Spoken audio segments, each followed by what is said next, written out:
Mr. Hey, KO. must be Thursday. You Must be know, Thursday.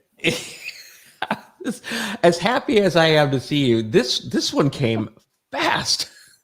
I had to. I was on a call a couple of days ago, and I had to ask the person I was speaking with what day it was. I just had no clue. But I'm reconciled to the fact. Not even reconciled. I'm happy it's Thursday because we have intersections. That's true. We do have intersections. This is my weekly course in getting smarter, wiser, and more humble each and every single week with the incredible magnitude of the and the caliber of guests that we have. And this week is no different. No exception, right? Absolutely. So I think what we should do is just jump right in. Let me officially welcome everyone to this week's Intersections. It's always a pleasure to have you. You are as much a part of this show as our guests, as John and myself as well. You are what makes this show spectacular, what makes it thrive, and what helps us grow. With that said, I will do the formal introduction and get us kicked off and pass it over to John to introduce our guests who are backstage right now. So welcome officially to Intersections, our weekly conversational jam session that dives deep into the intersections between technology, innovation, culture, and ideas. Every week, we bring diverse personalities and worldviews, and that's just one way to put it, together in a service of greater understanding and also unlearning. And that's, I think, the most important part for all of this is that no matter how much we know, there's more to know and also more to unlearn in order to see things from a new perspective. And that's what we try to do each and every week. I'd like to introduce you to my co-host and co-founder of Intersections, amongst many other things, Mr. John Kao, whom the Economist called Mr. Creativity. Shortly before today's episode, I was learning and wowed by some of the opportunities that John was presented with in the past, and I'm kind of geeking out at the moment. Always geeking out, but it was with a particular opportunity that would have been a dream for me as well. He's a thought leader, entrepreneur, advisor. He's taught at Harvard Business School. He's served as visiting faculty at MIT Media Lab.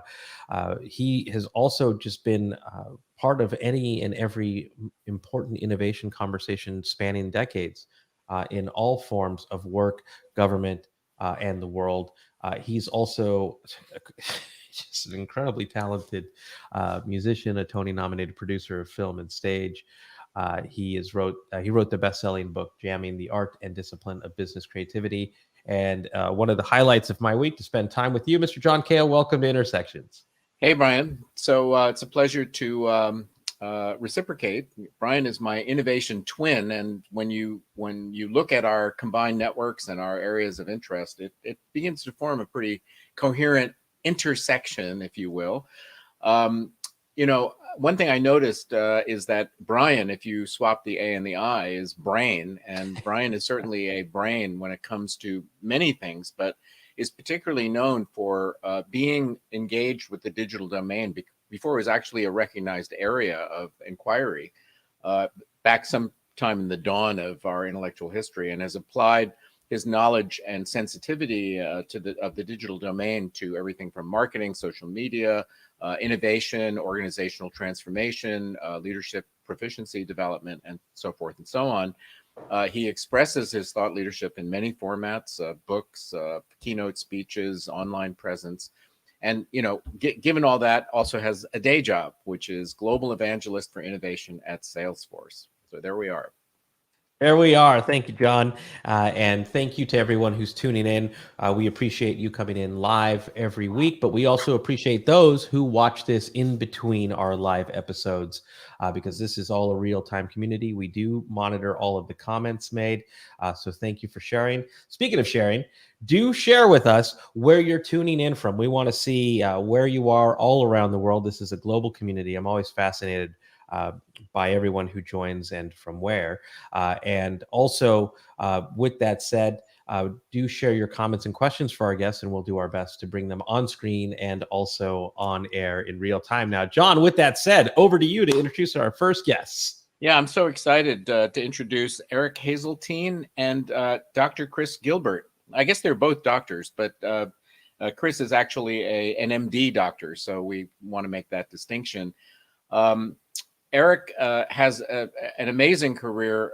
Is the living definition of range in the sense that his formal studies were in economics, psychology, with particular reference to physiological psychology, which is something I'm sure we'll have an opportunity to get into. Maybe it's not an accident that they are a couple. They are married. They are kind of an intellectual power couple, I would say, and that he hooked up with somebody who has a medical background, which is reflected in some of the work they've done together. Eric is a polymath, and I'm actually stunned that our paths haven't crossed before today, because I have a history with Imagineering as well. As a matter of fact, there was a period when they were looking for a new head of Imagineering, so I got to go through the head hunting process and meet with Bob and do all that stuff. And your work on U.S. technology policy and other areas, those are footprints that I make in my own kind of way. So it's a pleasure to meet you. You are currently heading something called the U.S. Technology Leadership Council, but have a history of being director of research at NSA, which I assume means National Security Agency, right? And director of science and technology for the intelligence community, the IC as it's known, and prolific writer. And Chris has really a kind of an interesting complementary path. Doctors Without Borders, Médecins Sans Frontières, and working in integrative and holistic medicine, as well as I'm assuming allopathic medicine, and pursuing different kind of streams. I have an MD too, but I don't advertise it. And so I got a chance to delve into some of the alternative stuff as well. Like you, I'm a big believer in being eclectic. And so I don't want to take up all our time with the introduction, because in fact, it could go on for the entirety of our time. First, I have a burning desire, Eric, to just hear a little bit more about the U.S. Technology Leadership Council, especially given the current public debate about America's innovation capacity, which is a perennial subject, and which is reflected in some of the current and pending legislation around establishing innovation hubs and support for advanced areas of technology like AI and material science and stuff like that. I mean, what's your diagnosis of where we are? Do you think we are still resting on our laurels and somewhat complacent and being sort of, kind of American about it? Or do you think we're getting smarter in a sense, given the fact that everybody needs to get smarter? Why don't we start there and tell us a little bit about what U.S.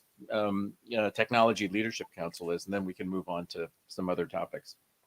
Well, the Leadership Council is a kind of an informal group of technology executives and developers, primarily in the defense and intelligence community. So we focus on high tech for national security primarily. We are broadening to include others. To address your point, all of us are acutely aware that America is no longer leading the world in technology. And so the approach that we're taking is very much along the theme of our book, which we're here to discuss today. It's really about advancing technology through relationships, and primarily informal relationships. If you look back at the history of innovation, it's kind of the story of the Reese's peanut butter cup. Hey, you got your chocolate and my peanut butter and so forth, and a new thing is created. And so what we try to do is get people together over informal settings with lots of good food and lots of good wine. And Chris participates as our medical advisor. Yeah. We put 1 + 1 together and we get 5. And so what we look at is that technology is less about engineering than it is about social engineering. That what we understand as a group is that innovation, even if it succeeds with technology, will fail if it doesn't change human behavior.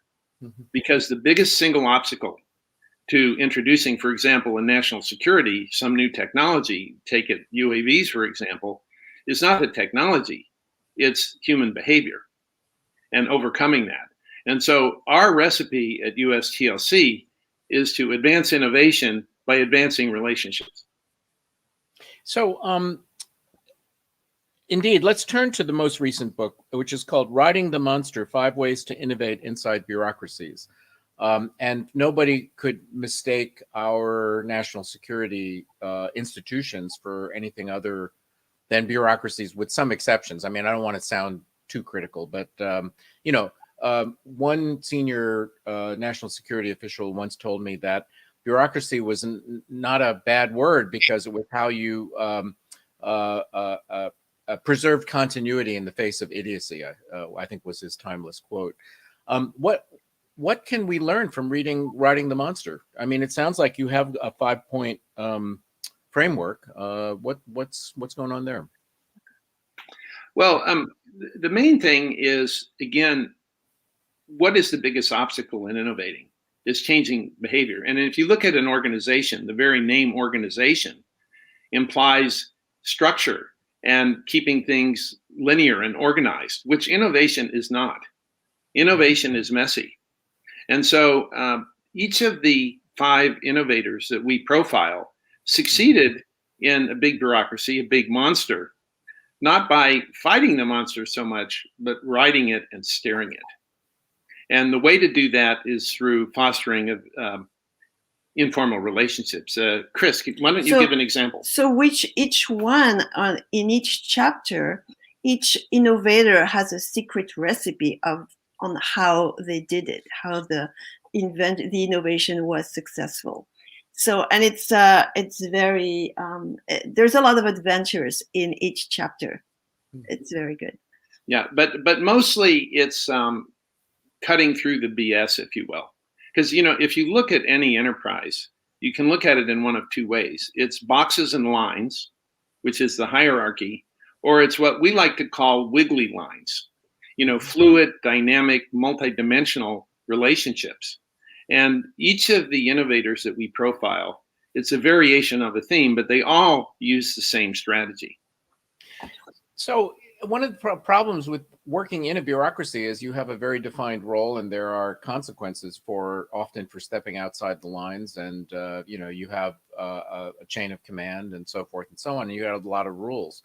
So it sounds nice to establish informal relations, and we all understand that culture is an informal phenomenon, and that serendipity comes about by crossing the lines. But how do you make people who are in bureaucracies more empowered or more courageous to actually establish meaningful informal relationships? So we describe what we call rebel alliances, when people get together afterwards informally to exchange ideas. Yeah, I think that to build on that point, the way to look at an enterprise is there's a bureaucracy that wants to stop you from doing anything other than the bureaucracy wants you to do. Right. That's there. And that's really kind of the unhealthy part when it comes to innovation. But every bureaucracy also has a very healthy part, which are the humans there that have relationships of trust and respect and cut across. And so you ask the question, how do you do it without getting your finger slapped or getting in trouble? The answer is you don't. Innovation is not for the faint-hearted. If you really want to do something different, you have to understand that there's some risk. But, and Chris and I like to talk about the cover of the book and how the picture is 1,000 words and it tells you how to answer your question. If you look at that cover, what do you see there, Chris? And explain how the cover basically answers his question. So you see a big monster with big teeth, which symbolizes bureaucracy, which can chew you up in like 2 seconds if you're in front of it and you oppose it. But if you go to the side, if you go behind it, like you see the little guy behind it at the neck, where the monster cannot chew you because it's too far away. And when it's behind the neck, you can stir the monster. So that's what we show. We show how to do that. Yeah. And I'll give you the inspiration for the title. I got my PhD in neuroscience studying the brains of big pythons and rattlesnakes. Oh, okay. And I had a 12-foot python that had this disease called mouth rot, very visual. And I had to give him streptomycin. And so what I'd do is I'd open his cage and I'd inject him in the tail. And the nerve impulses took so long to get to his brain. If I did that, I could get in and out before he would bite me and smother me and kill me and eat me. And so that kind of answers your question too. bureaucracies are slow and they don't have good peripheral vision. And so we give the example, for example, in our book of Steve Crocker. And Steve Crocker is a close friend of Vint Cerf, who's better known. But explain how he approached this problem in establishing the first internet standards. They're the innovator of the internet. They started the internet. So they were given a task to have 4 computers connect with each other in 4 different towns, in 4 different universities by their professors. One of them at UCLA was Professor Len Kleinrock, who we know very well. But the professors were really nowhere to be seen. I mean, the graduate students were left alone with that task. So they would get together very informally at a restaurant, a Szechuan restaurant in Palo Alto, and try to make it happen because there was no real adult in the room. And by getting together informally, eating together, they foster relationships, and they manage to, and Steve Crocker is the first one that sent the request for comment number 1 at the origin of the internet. So I guess the simple answer is, in any organization, there are white spaces where no one occupies it. New markets, new businesses, new processes, and so forth.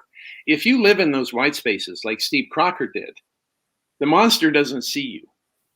And that's also where the big opportunities are. And so I think that is a short answer, but I don't want to BS your audience. Whenever you try to do something new and important and game-changing in a big bureaucracy, there are risks. And it's a question of managing those risks. And the number 1 lesson from the book, and why we call it Writing the Monster, is you should write it, don't fight it, right? It has power. It can chew up competitors. It can demolish everything in its path. So write it and steer it. Don't fight it. So I want to make sure that Brian gets in, because I know he's writing notes furiously in the background. So I'll toss over to him in just a second. But one last question. You know, a lot of people, back to the question of technology in the U.S., a lot of people are commenting a lot about the AI race between China and the United States. And this obviously has a lot of bearing on the national security front as well. You know, China has made a declaration that they want to be the leader in AI by 2030. Their system for dealing with AI is very different from ours. I'm somewhat familiar with things that are going on, for instance, in the JAIC and other places in the defense establishment to try to create, you know, an integrated and nimble approach. And I wonder what your thoughts are. I mean, if you project us out 10 years, are we screwed? Are we way behind the curve? Are we on par? Are we, you know, in good shape? Where are we? Well, first of all, I think there's a misnomer or a misconception about, you know, AI in China and elsewhere in the world and AI in the US. AI really doesn't know those boundaries the way people think. For example, Chris and I are using AI a lot in our work. We're working on various projects related to weapon detection and things of that nature. And we use Python libraries, which anyone can have. We use TensorFlow, which anybody can get. And the reality is that the basic bricks and mortar that make up AI are pretty much available to anybody because of scale. And so I think that the nature of how the AI technology and the science of it has evolved and the tools are such that it's going to be a little difficult for any one player to get that far ahead of anyone else. I collaborate with people all over the world, and some of them you might think of as adversaries, some of them are allies. And so I think I'm not as nervous about us falling behind in AI as some people are, because I'm actually, and so is Chris, we're hands-on doing it every single day. And we don't feel like we're lagging behind because we're in America. Okay. That said, there are some classified areas, particularly in cyber, when it comes to cyber AI adversaries and defenders, that could be problematic because there's less cooperation in those areas. So if I had to point to one area where I think we really need to put a lot of energy, It would be AI for, being a cyber offensive operator and AI for being a cyber defensive operator. Those are two areas that I think require a lot of focus. And especially on the defense side, because up until recently, we thought we were the big dog and we could just, concentrate on having an ever better offense.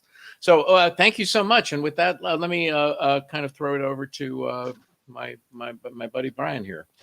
Well, Chris and Eric, thank you so much for being on the show. I'm going to just kind of rattle things off as quickly as possible because we have 6 minutes left and our next guest is backstage.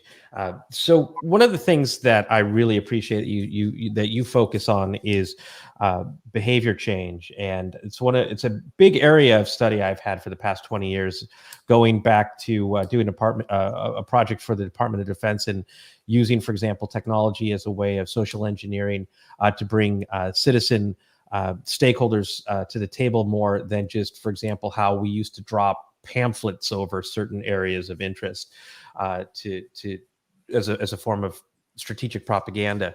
But now that we see that social engineering is happening intentionally, from everything from, say, fake news to user adoption of like TikTok. It's a course taught at Stanford by BJ Fogg. We're not necessarily seeing the best of behavior change at the moment. We're seeing it sort of like in a Dr. Evil scenario, or for those James Bond fans, the Spectre level. What do we need to think about for those who are trying to change an organization in ways that aren't in its best interests, through relationships that aren't as productive? And how do we spot that and see that in ways to shift it in a more productive direction? Well, I'll answer first, and then Chris. I think you can approach a nasty, wicked problem in one of two ways. You can try to cure the disease, or you can try to nurture the health. In all my long experience of 40 years being in everywhere from Disney to NSA, trying to fix disease doesn't work very well. There are deep reasons why enterprises are flawed, and generally individuals have very little power to solve them. What works better is taking what is healthy and nurturing it and making it more healthy. And so I think the answer to your question is, we can't fight disinformation. We can't fight fake news. We can't fight the social engineering that is going on from the Internet Research Agency in St. Petersburg. But what we can do is work with the social networks in our own enterprises and in our own circles. And we can strengthen those. We can develop new bonds of trust. And we can do it all, I think, not formally in any way, but by the techniques we talk about in our book, which basically amount to lots of travel, lots of dinners, lots of booze, and lots of letting your hair down. And the number one principle is trust. To do everything you can in your power to grow and strengthen trust within an organization. I love that answer. Yeah, and getting together with the people that are just like us, and getting new platform together, getting more powerful together. Kind of like you guys, what you guys are doing. This is fantastic, and your platform is fantastic, and the way you guys are working together is fantastic. So this is an example of how to do it and how to make it even more powerful. Yeah. Well, Chris and Eric, I'm going to follow up with you after this to see if I can't hitchhike my way to some of those dinners and conversations over wine, because I do miss those, and they were equally inspiring to me. I think with the last question that we have in the last few minutes, my gosh, I have so many questions. I wrote this piece a few years ago called the Change Agents Manifesto, and it was written for those people who, whether it's in an organization or whether it's wanting to make a positive impact in the world, who didn't really feel like it was their position to do it, but it really was. They had all the ideas and the passion to bring that change. How do we unlock that change from within? What are some of the best ways that person can realize they're the ones that can rise and do all of the things, that they should be the ones reading your book? Mm-hmm. I love that question. I think that, again, people tend to have learned helplessness. You heard the parable of the baby elephant that's, staked to the ground as a baby. Then when it grows up, it could pull it out like a twig, but doesn't. I think that's the phenomenon you're describing. People in big enterprises learn helplessness. And to me, I used to be a psychotherapist. What I would do with people like that is I would point out to them where they do have power, where they are able to get things done. And usually it's able to get things done through these rebel alliances, through these informal things, through people on their corporate softball team where they get things done, just to point out to them where they are successful and how to take that and even be more successful with it. That's Yeah, an each incredible person, answer. the average person has much more power than they think they have. So true. If everybody gets on social media, everybody that has a positive message to convey and get together with friends, it's amazing what we could do, and we're not using not even a tenth of the power we have, Yeah. not even 1% of the power we have. So the short answer, I would start with the parable of the baby elephant and say, you are that elephant. I'm going to use that in promoting your book and your work, and I look forward to meeting you in the real world. John, I will turn it back to you as we make way for the transition for our next guest. Well, I'm going to sneak one last question in. You're a great example of collaboration within a partnership that has many dimensions, and I wonder how it works for you and how you make it seem so productive. What's the secret sauce here? Well, I think that it's because we're so different. Yeah.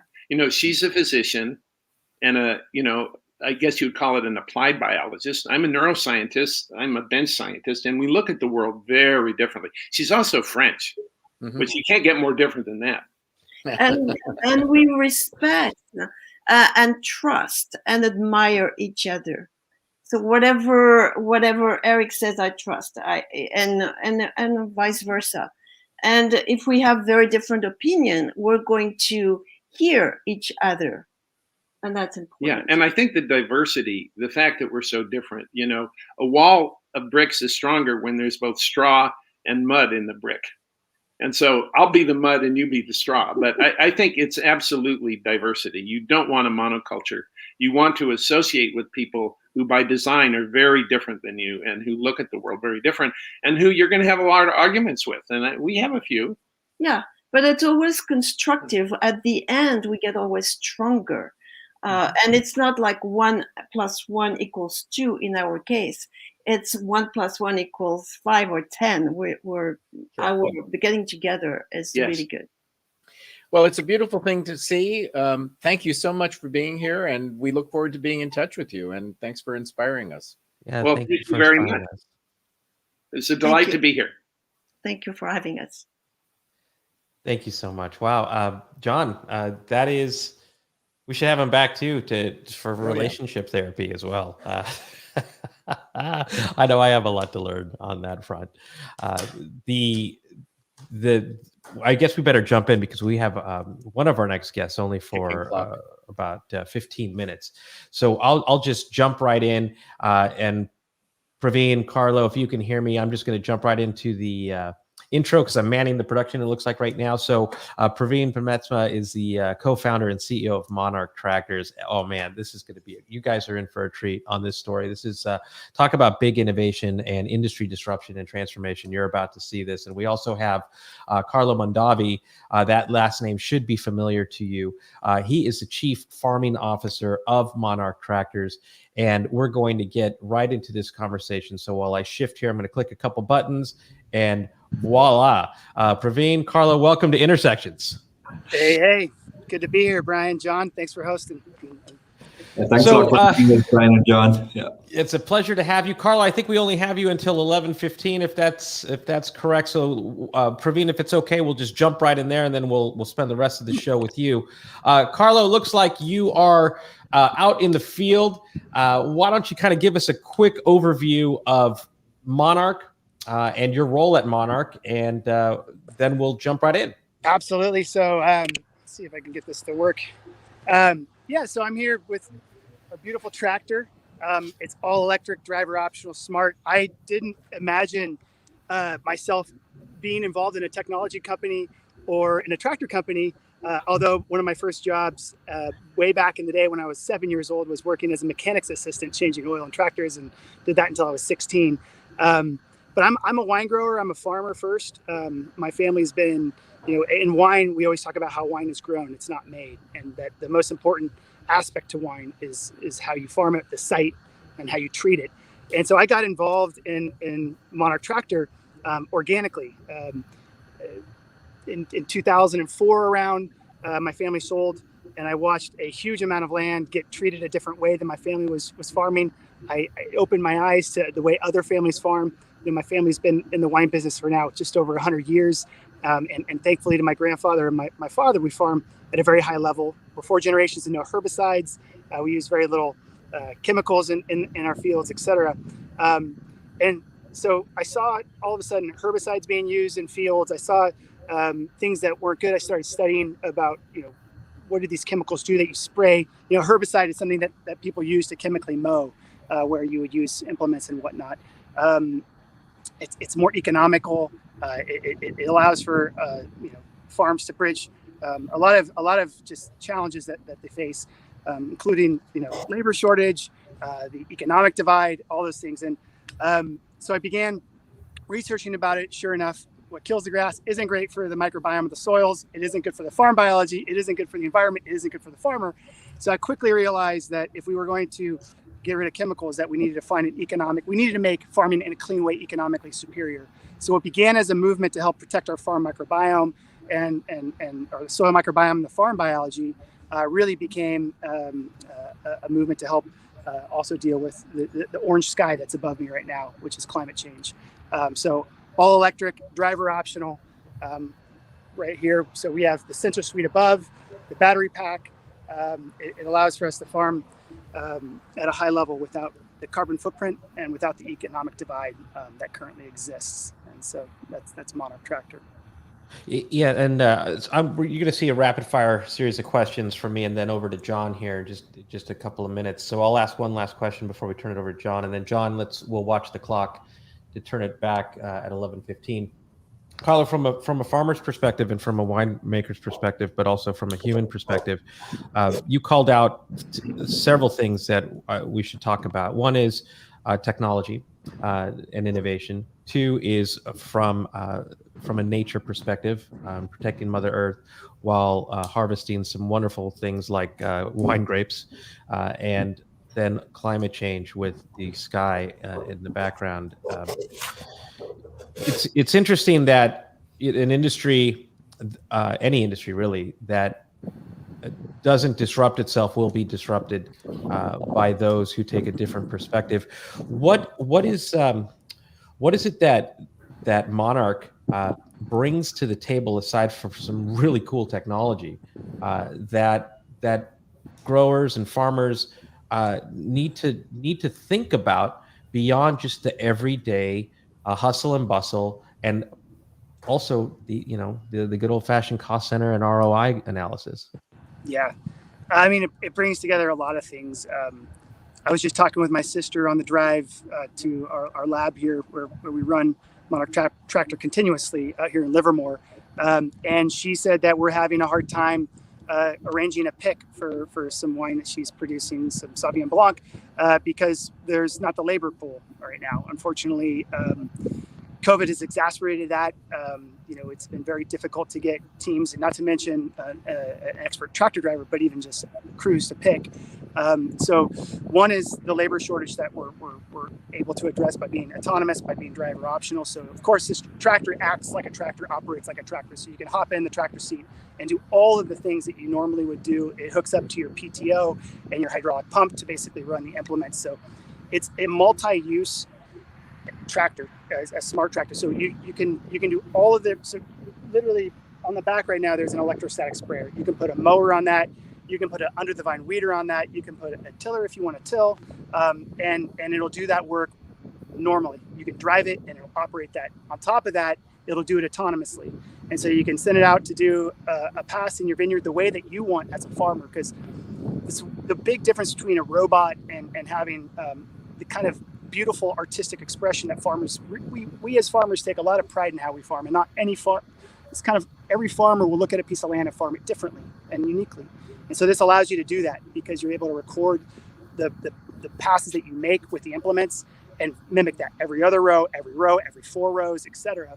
So you're able to, and right now, the big quagmire and the big reason why I started a challenge called the Monarch Challenge, which is trying to just to create awareness through conversation with farmers in the community and saying, hey, did you know that these chemicals are not good? And here's a bridge away from that. And the walls that we hit with the Monarch Challenge was that there was an economic divide and a carbon footprint divide. So conventional farmers would literally say, cool, you're protecting the soil microbiome and the farm biology, but it costs more money to do that. We realize that, but the big thing that you're not thinking about is the climate implications. When you do more passes, you're burning more diesel. That means more fossil fuel. That means more CO2 in our.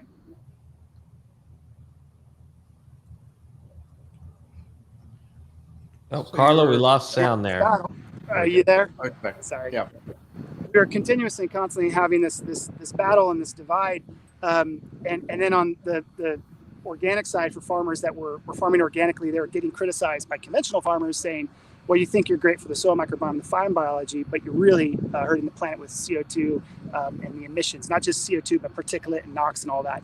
And so you were never comfortable in your seat as a farmer. You always felt you were doing something bad. And the really exceptional thing about this technology and what we're doing at Monarch is it allows us to bridge the economic divide so that conventional farmers that may not have been doing it for the CO2, but may have been farming that way just because of the economics, which most are, and then allows for organic farmers and people to go into that, or conventional farmers to go into that without the cost implications, and then duly noted farms that are organic to be able to farm without the carbon footprint. So the big thing is doing all that, painting a picture and accelerating towards renewable farming.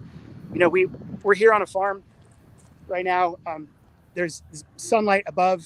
We can now get away from fossil fuels. We can skip the grid for people that are really thinking big and futuristically and get into renewable farming. We're accelerating towards that, which is exciting, empowering our farms, not just to harvest, but also we're taking the land that we have on our farms and we are obviously getting the crop that we want off them, but we're also creating our own power plant. So we're also able to have our own energy.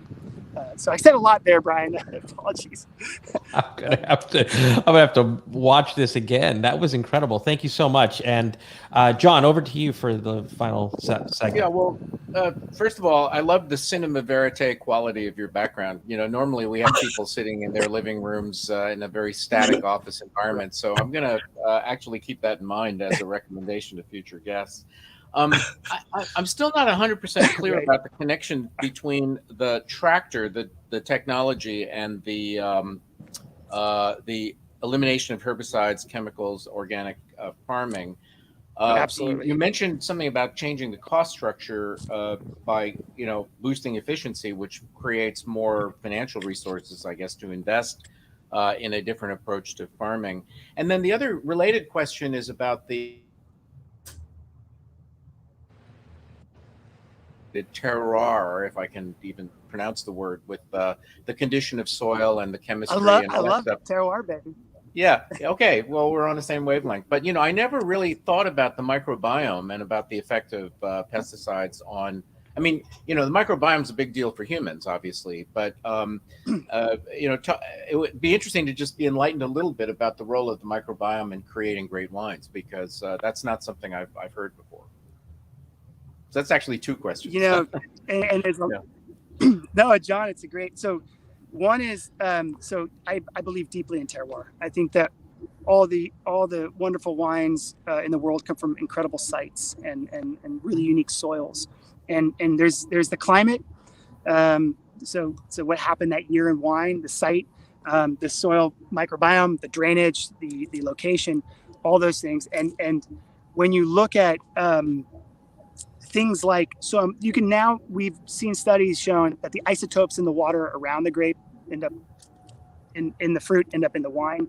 So there's an incredible correlation to that health of that soil microbiome, not to mention all the recent research that's come out to show that mycorrhiza and mycelium and having a healthy microbiome in the soil translates to healthier products that you're going to either, whether it's tomatoes or potatoes or grapes. And that ends up creating a healthier gut microbiome and healthier humans and a better environment to live in.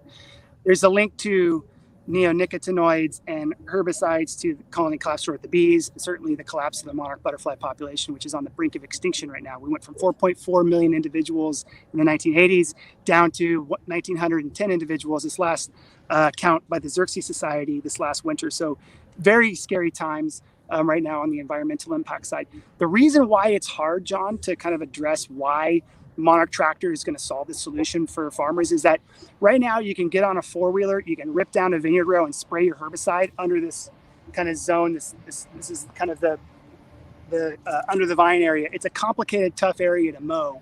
And so if you look at just ripping down the field on a four-wheeler spraying your herbicide to kill the grasses, which then grow up into the fruit zone and can become complicated and difficult and can compete for water. And there's a number of reasons why people like to use herbicides, but I don't think that it's necessarily the agenda pushed on herbicides has been an agenda pushed by the chemical industry. And now we're realizing, hey, that medicine that we were being told to take is not necessarily a good medicine for the soils and the health of the vine and the environment, et cetera. So now that we know that, to bridge away from herbicides, you have to use these implements that go under. It's not just running a mower. It has to be able to hit the vine, go around the vine. You have to drive your operator has to go slower. They have to be much more skilled, so they have to be very accurate.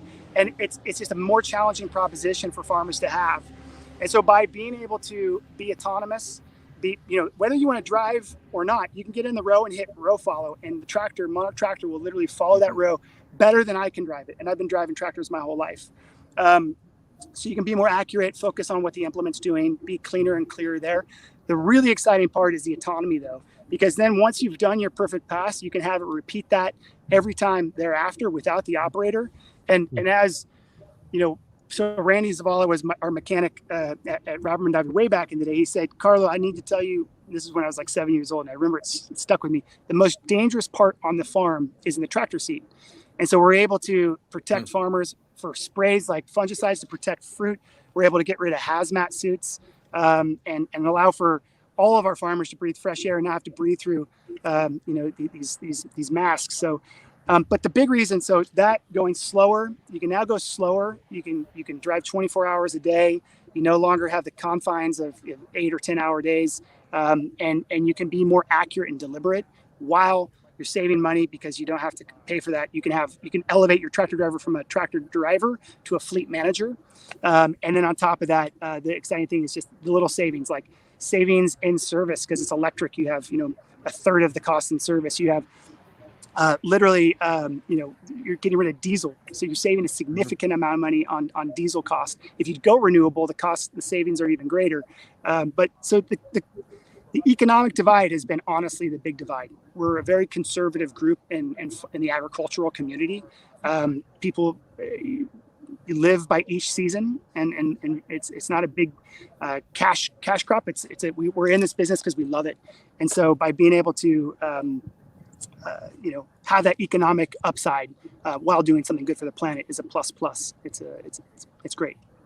And then over time, I imagine, it's like the iPhone. I mean, instead of, having to get a whole new tractor because you want different capabilities, you get the download and you retrofit and you're off to the races yet again, for additional applications or, as data becomes heavier in the in the farming environment that you're operating in or whatever. Yeah. So hats off. Absolutely. I mean, you were wearing a hat, but hats off to you. That's really amazing. What you guys are doing. John and Brian, we've got to get you guys. What we're creating here is a movement. And this is a movement that we're seeing adopted globally. We have orders from around the world, from France, where any day now, it might be happening now, there's going to be a carbon tax. So organic farms are going to be taxed more to operate what is already a more expensive crop because they're farming organically.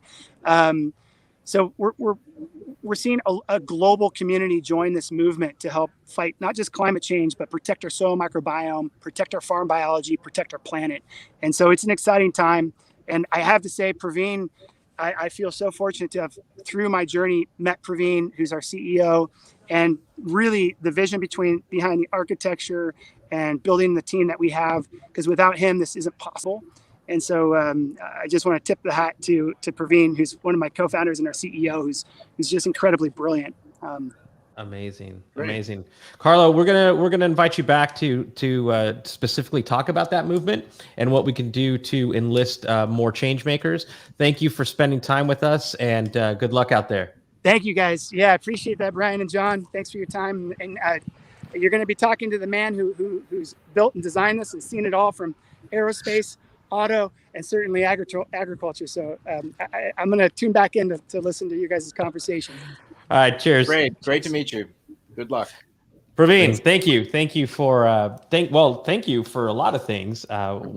This is an industry like many industries that haven't disrupted itself, is ripe for disruption. So Praveen, why don't you tell us, let's take a few steps back before we jump into a whole bunch of hard-hitting questions. The inspiration behind Monarch. You have a very colored past, an incredible past. And so kind of what brought you to this moment? Yeah, so Brian, Praveen Penmetsa, I spent a lot of time before starting Monarch on technology development. I was very fortunate in my early days in the early 2000s to have worked in electrification and autonomy. And this was even before companies like Tesla were even founded. At that time, they were all R&D projects. They were all research projects. So having worked on those projects, was exposed to the challenges of transformational technology development. And that's how I met one of the other co-founders at Monarch, Dr. Zachary Omohundro. Back in 2005, as a part of DARPA's project, we were doing autonomous robots. That was a hybrid robot, fully autonomous. It was a part of what was then called the DARPA Grand Challenge. But then realized that technology development is fun, is exciting. But at the end of the day, to have true impact, we need to really have applications that touch the rest of the population, right? So with that in mind, started an innovation engineering company 10 years ago, where we were working on things like electric cars, electric aircraft, battery storage systems for the energy grid. And that suddenly we started getting approached by the local farmers saying, hey, you're building all these great robots, and we have challenges in meeting our planting requirements. We are having challenges with harvesting. We are having challenges with cultivating. And so it was very much an inbound request. They said, you have the tech. Is there an application for this in our fields? And that's how I got reintroduced to farming, even though I come from a farming family. My father was the first one to step away from our village and stop farming. We leased out our land and I had somebody else farm it. And I'm the first generation to not even be involved in it. And the reason for that, it was crazy hard, a lot of time, not enough money, and not exciting and not creative, right? So all of those reasons that led my father to walk away from our rice fields, which were in our family for 3+ generations, also led me to walk away from it and into the technology realm. And these farmers coming to us and asking for solutions brought me back to farming. And when we started looking at it, we realized that, it was very much a labor shortage problem. People were leaving farming just like my dad did. Nobody wants to work in there because it's hard work, it's dangerous work, it's dull work, number one. Number two was Carlo alluded to this, right?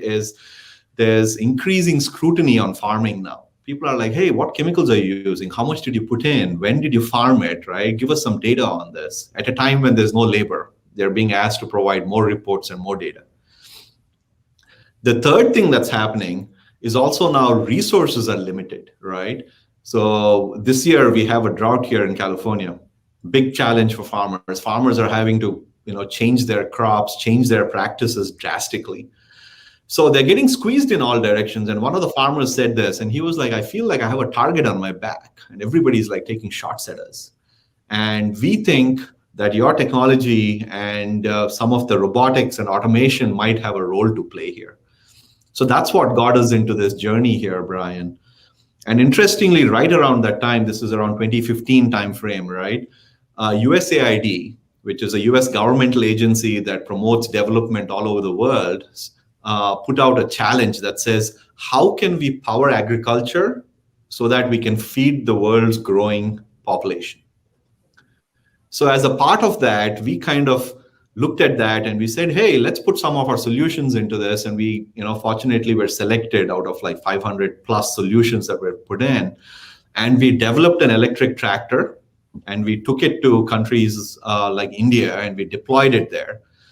And we said, hey, with electric power and solar power, we can solve the energy problem. We can give you a tool that helps you do more with less. And the interesting thing is, and keep in mind, this is India with 1.1 billion people there, right? We went there, we said, hey, here's an electric tractor. And the people said, we love this tractor. It'll save us a lot of money on diesel. And they were like, so where's the tractor driver, right? And we were like, well, you're going to drive the tractor. And they said, no, there's only 2 people in this whole village that can drive a tractor. And it's, there's not enough people that can drive the tractor and run the operation.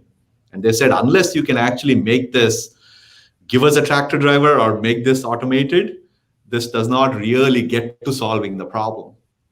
So those 2 confluencing factors were the genesis of Monarch Tractor. And that led me to meet my co-founder here, the 3rd co-founder, Mark Schwager, who was coming from Tesla and Zoox, the autonomy company. And the 3 of us met with Carlo and then really understood the challenges that farmers were facing.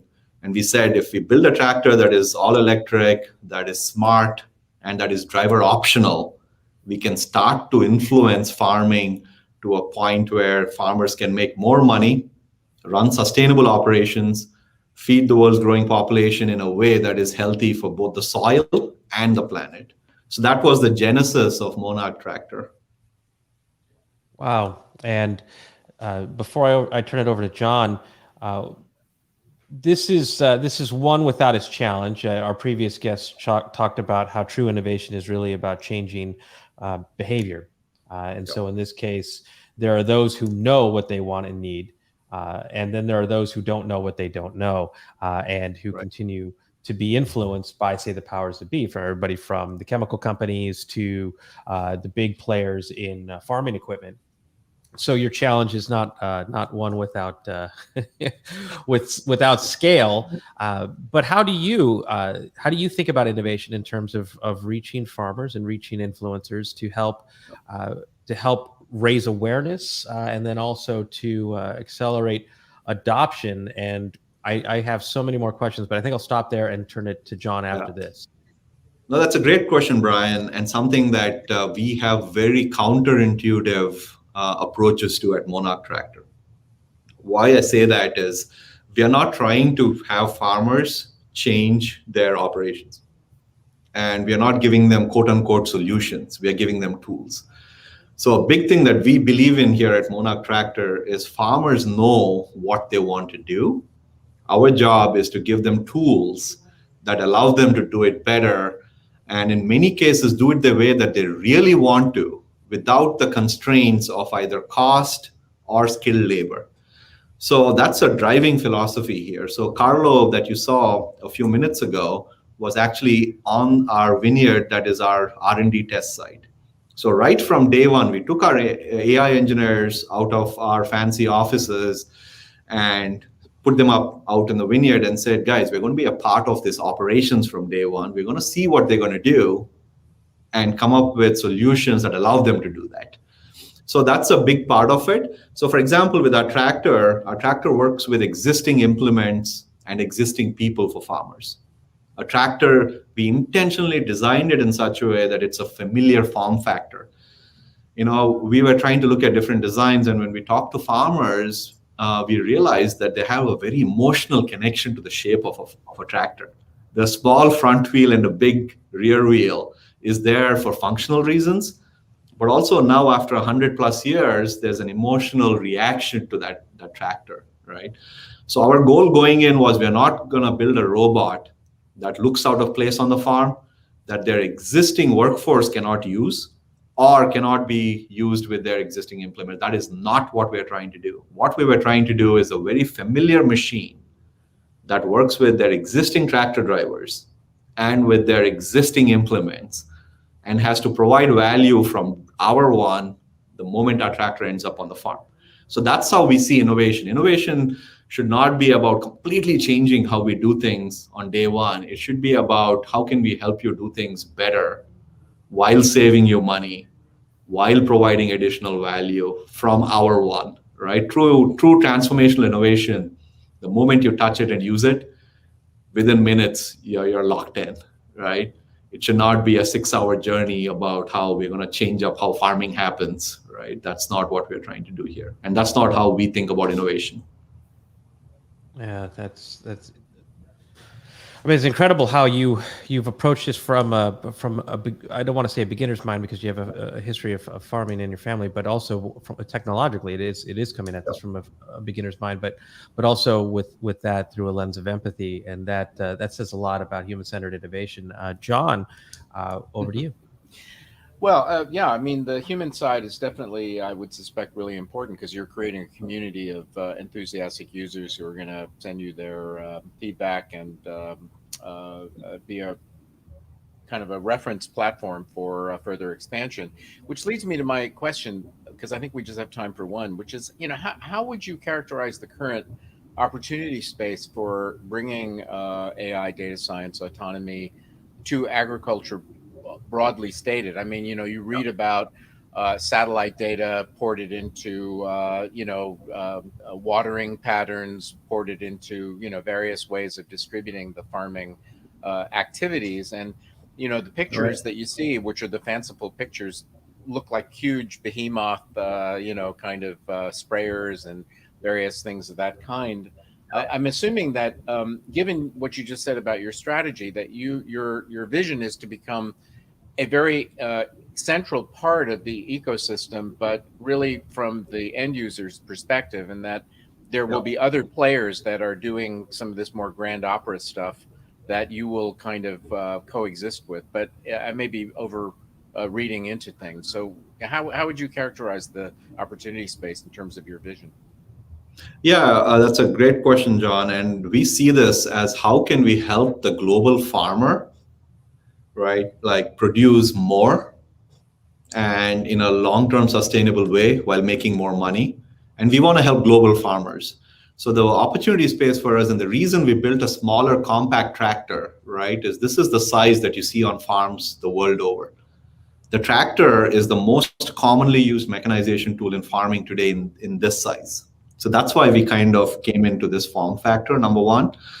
Number two is, to answer your question, the tractor is involved in like 80+% of the operations the world over, especially in this size. A lot of our fruits and vegetables come from tractors in this size, right? When you see these big combines that are going down these thousands of acres, those are all grains, right? That's corn, soy, wheat, rice. The fruits and vegetables market is very much a much more reactionary element, and hence is the great application for AI, right? The fruits and vegetables farmers are at the behest of what's happening in nature, at the behest of what's happening in their environment with their people right next door. So the fact that the tractor is out there 80% of the time already doing these existing operations means that not only can we collect data, but we can also alert the farmer right away. So for example, if there's a temperature change in the middle of the night in the vineyard business and the orchard business, they have to react the next morning with an operation. They either decide to bring in a spray operation or do something, or kind of turn on the irrigation or turn on these fans to get the temperature down, except they're reacting, right? Great application for AI. But if you just look at it from a data science standpoint, yes, right, there's a lot of data now being collected. And one of the farmers said, if you give me data, I'm going to charge you money. He said, I'm inundated with data. What I don't want is data. I want actions, right? Take the data, figure out what to do with it. And for God's sake, just do it, or help me do it out on the farm. Because I don't want to hire data scientists and engineers to go through this data and tell me what to do. Do it, right? So that's where the tractor for us from an opportunity standpoint is fantastic, because we are out there 80% of the time. We're the center of all farming for fruits and vegetables the world over. So we are the greatest sensing platform. We can provide real-time alerts using AI. We can provide long-term insights, but also we do the operation. And the good thing about our tractor is it's all electric, it's completely by-wire and automated machine. So for example, when temperature drops with our tractor, we pause the spray operation without talking to the driver. We don't, without talking to the farmer. We can pause the spray operation, wait until the temperature is back in spec, and then continue the operation, and then send a report out saying, hey, this happened last night, and this is what was done. Which now means that the farmer doesn't have to get up at 3 a.m. in the morning because there was a temperature drop and he got a text alert, and now he's running to the farm and talking to the tractor driver saying, stop, stop, stop. Let's wait for this thing to come back into spec.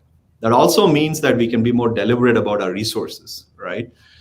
So one of the reasons farmers have, tractor drivers have stopped is, who wants to work at 3 a.m. in the morning, going down a row, spraying dangerous chemicals, sitting on top of a tractor, right? That's the reason why there's not enough tractor drivers out there, because it's a dull, dirty, dangerous job. So instead, we say, stay at home, manage the fleet. We'll send you an alert. You can tell us what you want to do, or you can just see the report and file the report and get more money for your crop, right? That's the end of that's the whole goal here. Well, and I think like the iPhone metaphor, it seems like you are in the process of creating a really powerful channel to distribute knowledge, to distribute best practices, to distribute new features, and the ultimate goal of empowering at the point of action is really appealing, and it's impressive.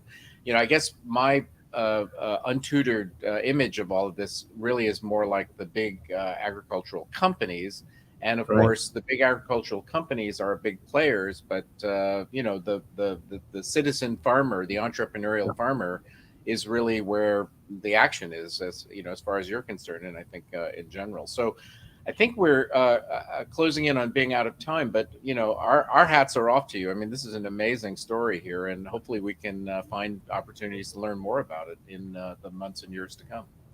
Yeah, definitely, John. And also, I'm excited to be on the show, and thanks for having us here. Like Carlo said, this is about a movement. We want to get more technology people and more creative people back into farming, like it was at the turn of the century. And we should not look at farmers or farming as a chemically driven, yield driven commodity play, right? All of us have seen industries get transformed when they were talked about as commodities, right? In 2005, people were telling me, oh, the automotive is a very cost sensitive market. We talk about tens of cents and a tenth of a cent here, right? Nobody wants to pay more, etc. But now we talk about mobility. Now we talk about sustainability. Similarly, I think we have that opportunity in agriculture, and we want to encourage more people to start focusing on agriculture. And you're absolutely right. Our tractor will make it easy for people to come up with smart implements, will allow them to just write data applications in the cloud. You don't need to figure out how to build a tractor. All you need to do is work in the cloud, take the data from our tractor, write some apps, or create a smart implement that attaches to our tractor, and we can scale it. Just like the iPhone turned software, developers from writing big applications to now a high school kid can write an app for an iPhone and deploy it and get global audience. We want to do that for farming, and that's our vision, to your point. So we really appreciate having you, having us on the show here, and would love to chat more later on in the future. Yeah, absolutely. Absolutely, Praveen. Thank you so much, and for being on the show, but also thank you so much for doing what you're doing. I think this is the beginning of a big movement, as you said, and also the creation of a new breed, a new genre of farmers. I think about not that this is related to farming per se, but Domino's, when it went through its innovation transformation, half of its employees at its headquarters were software engineers, and so this becomes essentially a technology-enabled, empowered farming organization. So Praveen, thank you. When we wish you all of the best as fast as possible, and we look forward to having you back. Thanks a lot, Brian. Thanks, John. Take care. Bye. Thanks. Man, wow. Well, there's another inspiring episode in the books, so to speak. Right. Another day, another dollar. Actually, we say this about every guest about having them back on. We need to go back and revisit in this particular conversation the movement, because we do. I was reading the news this morning, and as always, some latest clamoring about something that people are going on about that have no qualifications to do so, and I started to think about like all of the things in the world that we really need to just start solving for collectively. So climate change, mental health and wellness. Certainly, this division isn't good for anybody. So that we could just start getting to work and also start bringing to light, like, there's reasons why climate change isn't the top of everybody's priority list, because there are factors fighting against it and feeding information out there, much like we saw from tobacco companies many years ago, that there's nothing to see here, but there is something to see here, especially for I live in Tahoe, and we're surrounded by fires every single year, and there's one getting pretty dangerously close right now. I'm in Southern California as we speak, and we're about to get water rationing mandates here. So I'd love to see something done, but also from Chris and Eric, what a wonderful story to kind of break down the relationship factor towards innovation. So, John, as always, Rich harvest. A rich harvest. And thank you to everyone who was part of the show. Patrick, David, Victor, Fred, everyone who's been commenting, Carol, Gabriel, it's a pleasure to have you joining in from all around the world. Thank you so much. And we will see you next week. Gregarious, if you could take us out with John's awesome outro.